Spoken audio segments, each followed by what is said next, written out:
24 hours of bunk. Al Gore's so-called 24 hours of climate reality, directly inspiring a shakedown of Canadian taxpayers.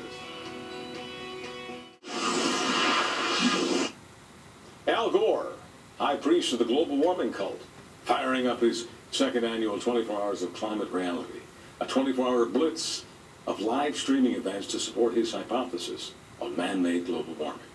Here's part of an ad from Gore's campaign.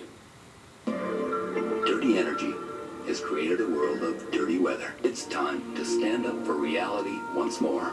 The Dirty Weather Report. Together with celebrities, scientists, and international leaders, we'll travel around the globe to witness those who are taking action to solve climate disruption. Help make sure that 24 hours of reality marks the beginning of a new era of action addressing the climate crisis. Nothing I'd rather see than celebrities, scientists, and international leaders talking about dirty weather. Anyway, dirty energy creating dirty weather. Part of Gore's ongoing campaign of fear to incite the type of panic that would cripple our way of life with new taxes and new restrictions, trying in vain to shut down the debate over man's influence on global temperatures. This type of fear-mongering already comes with a hefty price tag for Canadians, labeling us as fossil fuel villains, but also making us pay for green energy schemes and scams. No one has felt this more than taxpayers and ratepayers of Ontario, where Premier Dad Dalton McGuinty's green energy boondoggle of heavy subsidization contributes to among the highest electricity prices in the world, with billions of dollars in cancellation fees over gas power plants.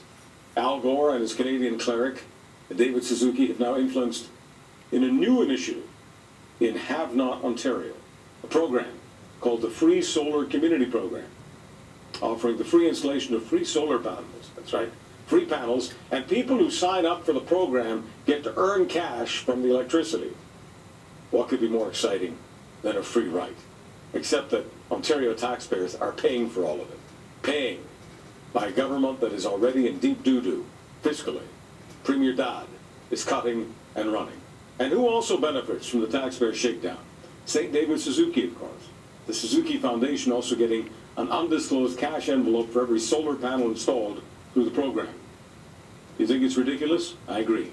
For more on the irrational climate of fear used to relieve you of your hard-earned bucks, we turn to Tom Harris from the International Climate Science Coalition and research fellow with the Frontier Center for Public Policy.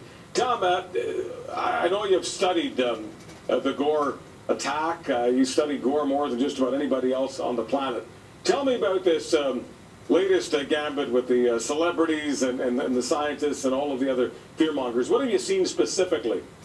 Well, what I saw specifically was, you notice they listed celebrities first. That was indeed one of the things they focused on. I'd switch back and forth between two 24 hours of reality. Anthony Watts of What's Up With That brought in real scientists for the whole 24 hours. Every hour they had a different scientist, a fabulous show, and I switched back and forth between him and Al Gore. And on the Gore station, I often got people like Mark Ruffalo, who played the Hulk. But you know, he played a physicist as well in the movies, so maybe he was a good one to talk about climate change. And he gave us a little statement. He said, "It's irrefutable that climate change is upon us. It's happening because of the actions that we as human beings are taking." Of course, he's an actor, and after high school he went to acting school, so he's a good one to interview. Then you switch back to Anthony Watts' show, and you'd hear leading scientists say, well, actually, if you really look at the data, hurricanes are down, tornadoes are down, flooding is nothing unusual. The temperatures in the United States were not as high as the 1930s this summer, despite the fact what Al Gore says. He says, in fact, that the U.S. temperatures are an indication of global warming that's happening everywhere. Well, if that's the case, then I guess we don't have global warming, which is true. If UK Met Office, as you know, in our last show, they talked about 16 years of no warming. So Al Gore's show, very professional and very slick, but unfortunately very wrong. So here's part I don't understand. If you have huge storms like Sandy, if you have them all over the world and you've always had them, then we don't necessarily have global warming. But now that we have Sandy in the media capital in New York, it means we do have global warming. Help me with that. Well, actually, globally, cyclones and a tropical cyclone, a hurricane, they're the same thing. We just call them hurricanes in the North Atlantic. They're actually on a downward trend, okay? We're actually near the low of the last 30 years. And in fact, storms, they found, the Chinese Academy of Science, they looked at storms in the paleoclimate record over a long period of time in the Pacific Ocean. They showed that typhoons, which are another kind of tropical cyclone, that those were actually higher when it was colder, okay? So global warming is a tranquilizer for weather. So Al Gore has it completely backwards. In fact, as it warms, we would expect weather of all kinds to become more tranquil. One thing we would have, which is very good, is less drought. Because as it warms up, you have more water being pulled into the hydrological system and you have more rain. So Al Gore showed a graph in which he forecast, massive drought across the United States, ultra drought by the year 2090 because of warming. But he has it backwards. Warming helps increase the amount of rain we have. But don't you think there is something beyond hypocritical about suggesting that when there's a bad storm in North Carolina, that's normal, they've always had them.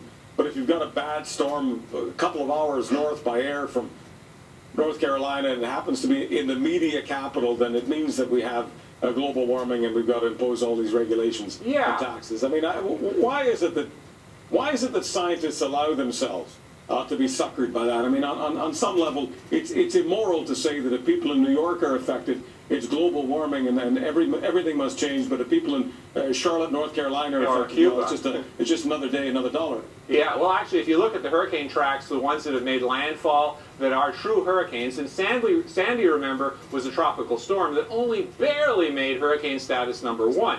I mean, there were a lot of other meteorological factors and bad luck also. It hit the coast when they were at high tide and things like that. There were various factors that made it a lot worse. But yeah, you're right. If you look at Cuba, it's being whammed, wham, wham. There's hurricanes of high magnitude coming in every year, and that's normal. It's unusual, though, to get hurricanes like this north of Cape Hatteras in North Carolina. And when it does hit north of that region, two things happen. First of all, the people are not very well prepared because they're not used to hurricanes. The second thing is that the continental shelf is a lot wider north of Cape Hatteras. So as the waves come in, they then start to gather momentum. When you go into shallow water, the waves get bigger. When they finally hit the coast in an area like that, boy, they really hit the coast. So there were a number... I've only got 30 seconds, Tom. I've only got 30 seconds. I need to get a question in. Do you think from a philosophical perspective, not a human perspective, you think from a philosophical perspective, Suzuki was upset that Hurricane Sandy didn't have a larger impact on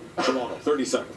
Well, no, I mean, he'd love to see hurricanes hit here, there, and everywhere, I'm sure, because it helps boost his message that we're in a period of unusual weather. In fact, we're in a period of usual weather. We just have to prepare for this. It's interesting, Michael Moore was saying that Hurricane Sandy was the best thing that happened to the Obama election campaign.